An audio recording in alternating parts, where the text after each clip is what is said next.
Hello everybody, how you doing? It's Ryan. My channel is Endless Journey. I'm in Sedona, beautiful Sedona, Arizona today. It's a beautiful day. I'm here with my friend Patrick Haize Bowersox. How are you doing today, Patrick? I'm doing good, brother. Thanks for having me on. I really like Sedona. It's one of my go-to places when I need a break from my daily grind. I just need to go away and get inspired and be in a beautiful landscape and meet interesting people. And speaking of interesting people, we have Patrick here. I met Patrick. I signed up for a Sedona adventure through his significant other, Bridget. And we just did like a week-long hangout, kind of a self-development experience. It was a good deal for me. It was a good experience. I came away with a lot. Patrick was there. I haven't told him, but I still think of some of the things he said, some of the feedback he gave me like 2 years ago. So thanks for having me. This is actually his kind of family property in a way. Thanks for having me here, Patrick. How are you today, man? I'm good, man. Yeah? I'm good. Yeah, it's a beautiful winter day here. Yeah. So the weather is quite a bit warmer than it normally is, and I really appreciate that. Because in the winter months you don't always have as welcoming of an outside, and today was amazing to go on that hike and just relax and get out in the blue skies, and yeah, so I'm feeling good. Yeah, we did a great hike on, is it called Pyramid Mountain? It's Pyramid Rock, yeah. Pyramid Rock. And as soon as I saw Patrick, I've been gabbing his head off. It's just been back and forth. So yeah, I thought this video would be a good intro of you, Patrick. How long have you been in Sedona now? Well, there was a year that I spent in Hawaii that was basically about in the middle, but I moved to Sedona in the beginning of 2013, and so I've been here, about 7 years almost. Okay. And or a little under 7 years, but we spent a year in Maui, so about 6 years if you take that year out. Yeah. And you grew up in, just like everybody in Sedona, is from some other state? Yes, that's true. I grew up in California. Yeah. I grew up in the Bay Area, so primarily San Francisco, Marin County, Berkeley, Oakland, that whole Bay Area. Awesome. As you know, I love that area. Yeah. And what do you think drew you to Sedona? For people who don't know a thing about Sedona, the personality of Sedona, was there something that drew you here, or was it just a random... Intuition drew me here. Yeah. Yeah, and I had never even seen a picture of Sedona. I'd seen like Ansel Adams pictures or pictures of Red Rocks, but I didn't realize that's what Sedona was. And I had a friend in Phoenix, and I had been to Tucson before, and I had this like kind of heart connection feeling to the idea of some of the sunsets that I saw in Tucson. And I had a friend in Phoenix, and I'd been traveling the country, and so I wanted to visit my friend, and I was just feeling this draw to see the sunset in Arizona again. So I was going to go visit my friend in Phoenix, and I came down through Flagstaff, through Sedona. I heard that this place was like a spiritual mecca, and you should check it out. I didn't really know much about it, but as I came through, it was so profound for me that I ended up not leaving. So I ended up just staying here, and this became my home, and I've been here for years now. Awesome, awesome. And as best I know you, and like your personality is a great match to this location, but I mean, I know you make music. It's like hip hop, rap, kind of maybe conscious hip hop. You're into what you call esoteric science. You and I speak about metaphysical things, and like, how do you explain yourself to people? And like what your skills are, your passions. How I would explain myself really depends on the person I'm talking to. Right. Because labels are a funny thing, and certain words really resonate with people and don't resonate with others. But so sometimes I call myself an MC, like if I was talking about like my music. Other times I'll say I'm a hip hop poet. Okay. Other times I'll say I'm like a spoken word poet, depending on who I'm speaking to. Or a musician, sometimes I just introduce myself as a vocalist. As far as my work, there's a lot of different things you could call it. So I could say that I'm into esoteric science, I'm into metaphysics, I like self-help, Like all these are different terms that I use. One that I really like that my friend mentioned to me as a good way of describing what I do is esoteric psychology. And I thought that really resonated, though it's not something you hear people use very often. So I've never heard that. Right, so I don't use it very much, but it's quite accurate in its descriptive ability. Yeah. So it's like, because it's very much like philosophy or psychology. I'm sorry, psychology, but it has an esoteric kind of angle to it. So when I work with people, you can think of like a traditional psychotherapist, how they work with people. I do similar work, but I do it from an esoteric perspective. So I'll be talking about energy bodies, and I'll be talking about, you know, subtle energy dynamics in the field, and then different metaphysical concepts that tie into the traditional self-help kind of work that I do, that you may see other people do, like Tony Robbins or whatever. But I bring like an esoteric edge and a dimension to that kind of work. Yeah. Okay, and you help people on a one-on-one basis with that background. Yeah, so I do that, and I also do online. I'm working on some online courses. I do a lot of one-on-one work. I also do two-on-one work for relationship counseling, so I can work with couples. Okay. And then I have my music, and then we do retreats. So those are the different. I've been on them. They're fun. How I work with people. They're a personal experience and a social experience. Yeah.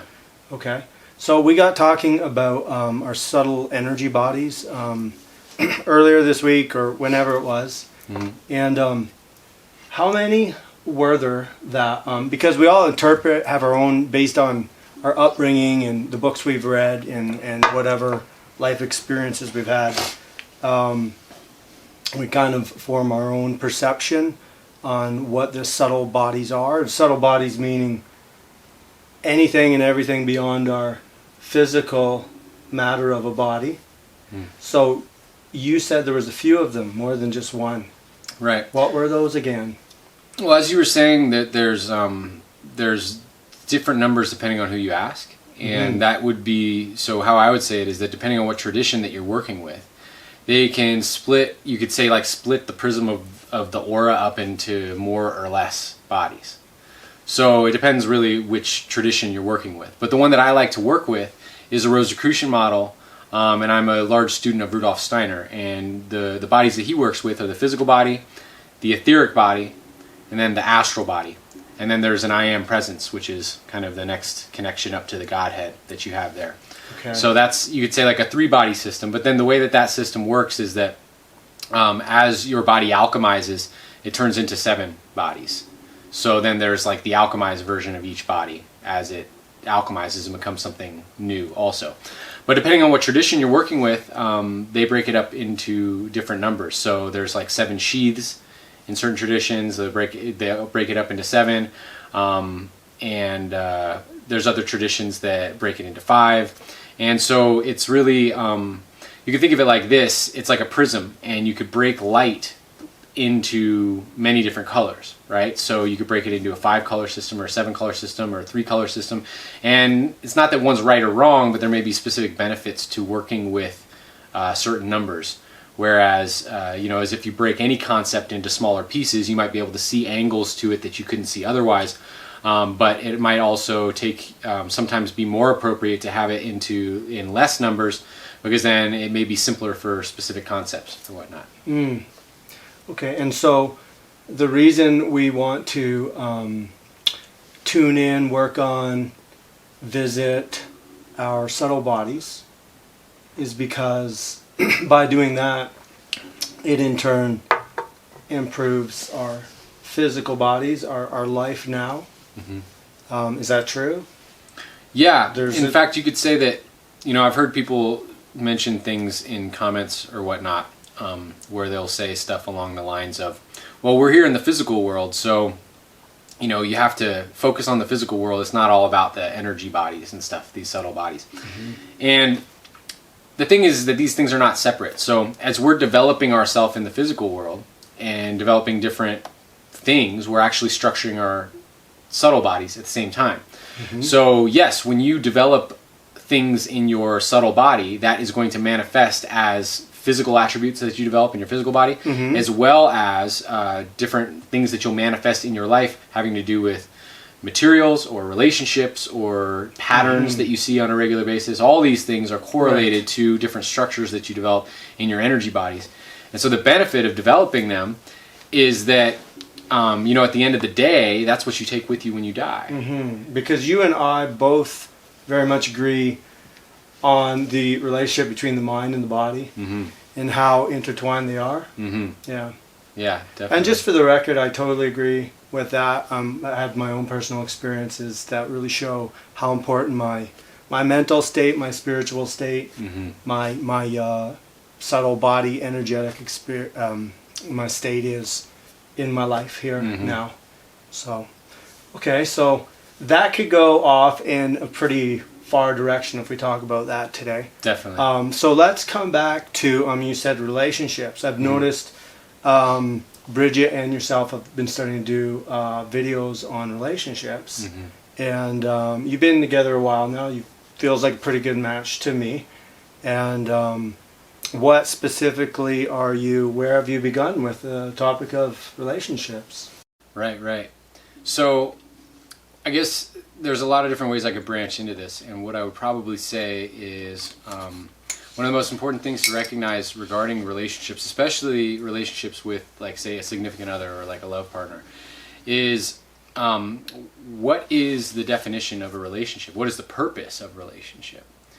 And the reason why this is so important is because, this is the absolute foundation of any relationship, is going to be what your understanding of the purpose of this relationship is.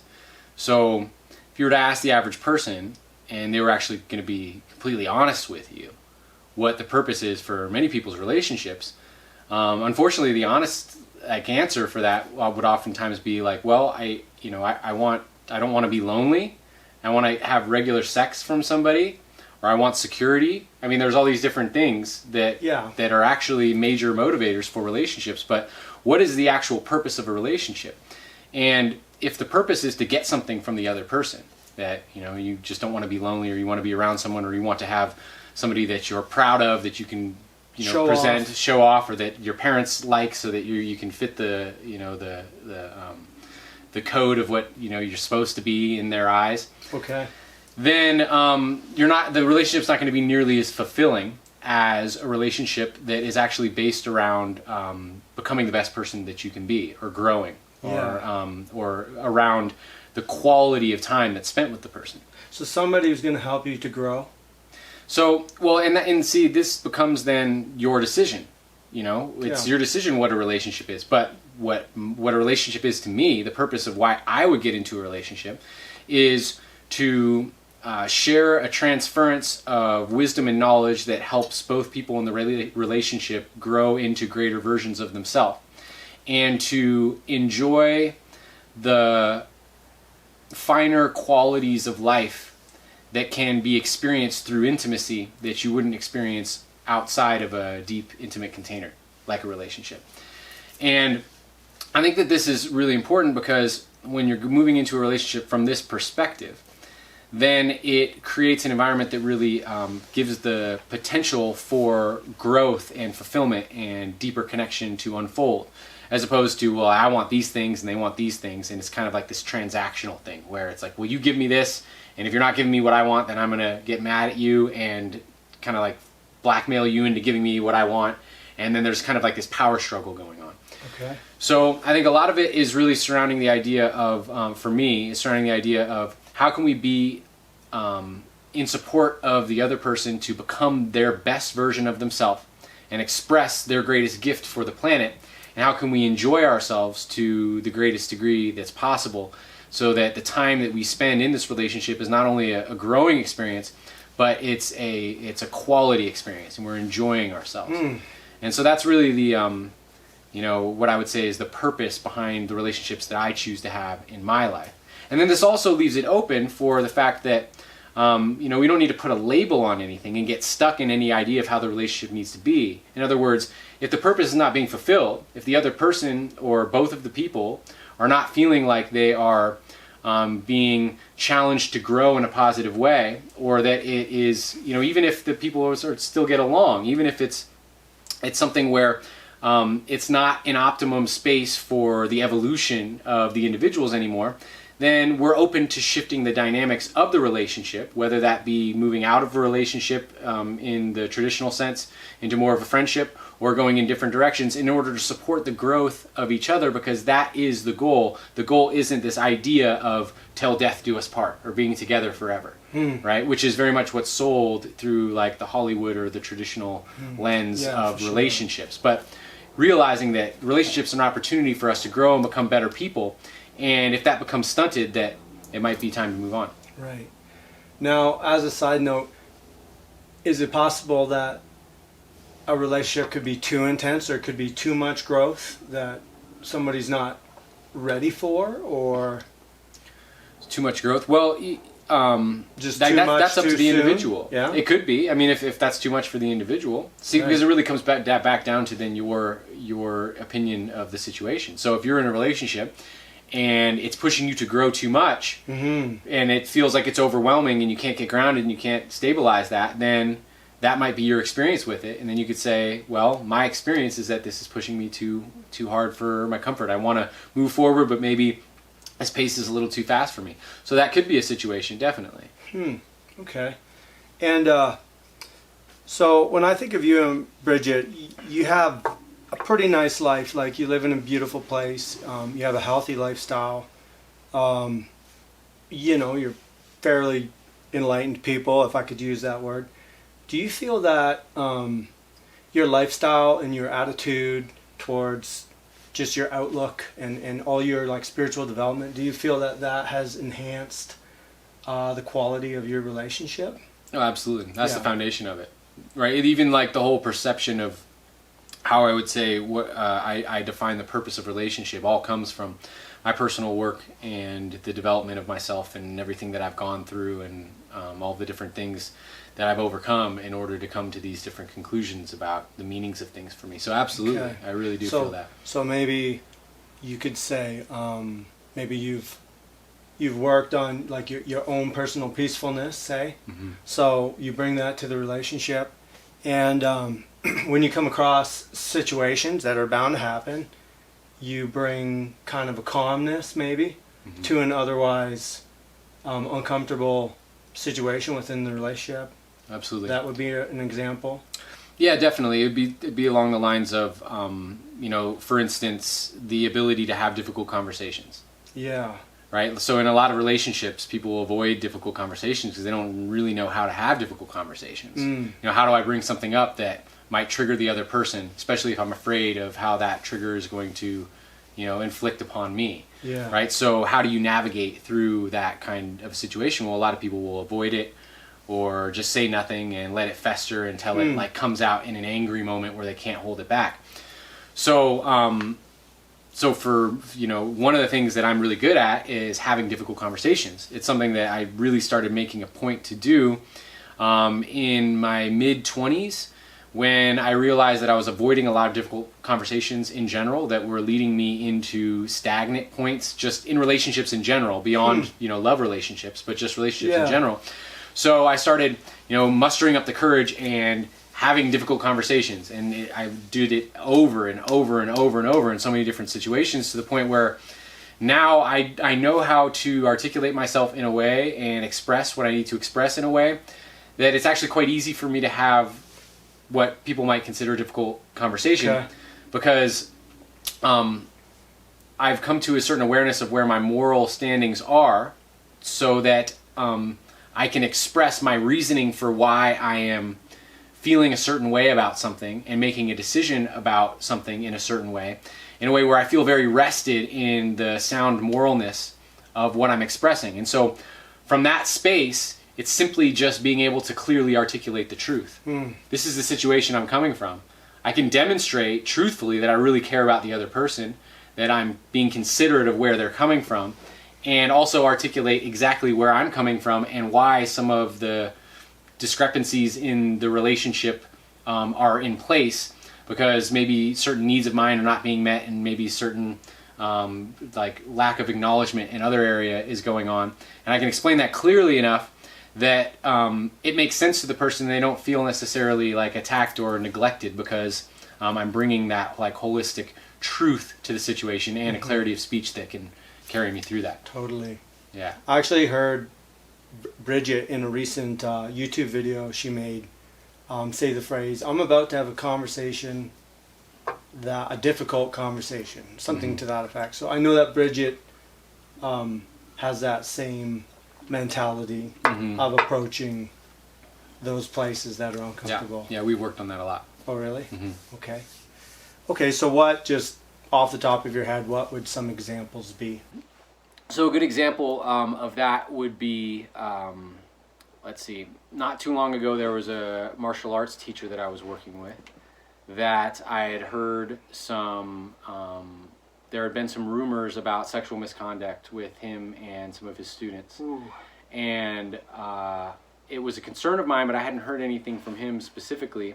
And so I had to go and have the conversation with him, like, you know, listen, like, I've heard these things about you, but I want to continue working with you because I like what you're doing, but I just want to hear this from your angle and like what's going on in the story. And that's a conversation that a lot of people would just maybe avoid with somebody. This is quite a uncomfortable thing to step into. Who knows what his response could be? Who knows? God knows he could whip my ass too, because he's like a badass martial artist, right? So it's like I didn't know exactly where that was going to go. Okay. But it actually went really well. He did not whoop your ass? He didn't whip my ass. No. No, not outside of practice, which is, you know, the traditional method of. Yeah. Yeah. Okay. Yeah. So yeah, that's a good example of a kind of difficult conversation. Okay, fair enough. Yeah. Fair enough. Yeah. Okay. So we're going to keep this whole interview with Patrick a little streamlined here. So that we just touched a bit on relationships, but just not to let the video go too long. I think we're going to just ask Patrick, you know, what he's thankful for in the now. And we talked a little bit today about what he wants to do coming up pretty soon. There was a topic of travel, you know, working on the health. And, you know, why don't you just tell us where you're going in the next year or two, and what you'd like to contribute to your community online here, and, you know, just the people you know. And yeah. Okay, cool. So there's a lot there. So I'm grateful for so much. I'm grateful for being here. I'm grateful for, I mean, the list goes on. Just being born like in like a first world country is like amazing. You know, some of the places I've been to, it's like, wow, some of the hardships that people go through. The ability to live in such a beautiful place as Sedona, to breathe clean air, that the sky, you know, that the sun shows up, like shines every day. Like all these different things are things that I'm extremely grateful for. Where am I going? Well, I have a lot of things that are really exciting, and so if I'm going to make this succinct, I would say that I'm going to be doing quite a bit of traveling in the next couple years probably. And I'm exploring potentially buying some land somewhere where I can start getting to work on a kind of eco-community that I will turn into a village/school. Very exciting. It's really exciting. Yeah, this is one of my major passions. And I'm not sure exactly when this will unfold, or how soon I'll get the land, or how soon this whole thing will happen, but that's like a major end game goal of mine. I'm hearing you. And then as far as what I've been doing online with people is continuing to expand my practice, to get more into group events. So I'm going to be doing my own personal retreats where there's various different things that we can explore regarding metaphysics, esoteric science, gratefulness practices, essence steeping practices, getting tuned into the land, so different land ceremony and things like that. And continuing to collaborate with different people in the music world too. So there's music. There's a lot more music to put out. I've been working on a project with a friend of mine, Gabe Solomon, and we're really making some really, really high vibe, unique music that is really in sync with the vibe that I'm really intending to put out and feels really good. So that's coming forward too. And just expanding myself online. So awesome. Yeah. Well, I hope the right people see this video and enjoy it. And thanks for taking the time, Patrick. It's been really good to see you. We have so much in common. Yeah, definitely. Okay, so we've been doing the gentle pound quite a bit. So Ryan, Endless Journey with Patrick Haize Bowersox. Thanks for watching, guys. Peace and love. See you later. See ya. Much love.